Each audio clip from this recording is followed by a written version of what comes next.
Hari itu, 6 Juli 2022 siang hari, tak pernah terbesit dalam pikir Zuarsyah menjadi hari yang paling berat dan menyedihkan baginya dan keluarga.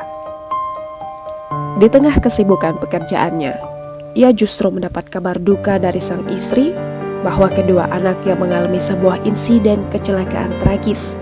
Hari itu pula di mana Zuarsyah harus kehilangan anak laki-laki untuk selama-lamanya.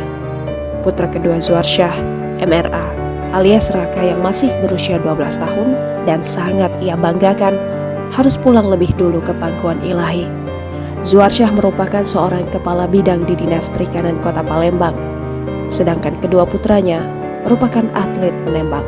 MRA alias Raka dan sang kakak MZR alias Zaki yang masih berusia 14 tahun menjadi korban kecelakaan maut saat melintas di Jembatan Musi 4 Palembang.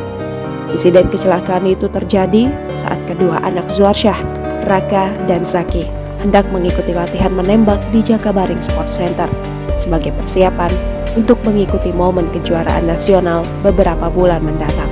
Saat itu, Zaki dan Raka mengendarai sepeda motor metik jenis Mio.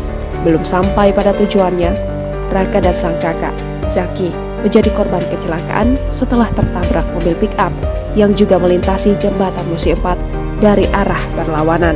Setelah mendapat kabar duka itu, Zuarsyah segera mendatangi lokasi kecelakaan yang merenggut nyawa anak kebanggaannya itu.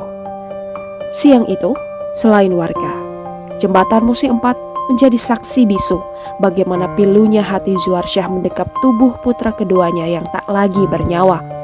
Tangis Zuarsyah sebagai seorang ayah tak bisa lagi dibendung, seraya terus menyebut nama putranya, Raka, dengan harapan untuk bisa sadar kembali. Namun takdir berkata lain. Tubuh Raka yang bersimbah darah, lemah tak berdaya itu menjadi yang terakhir kali dapat dipeluk dan dicium ayahnya. Isak tangis mengiringi pemakaman Zaki di TPU Talang Kerikil yang hanya berjarak sekitar 100 meter dari rumah duka.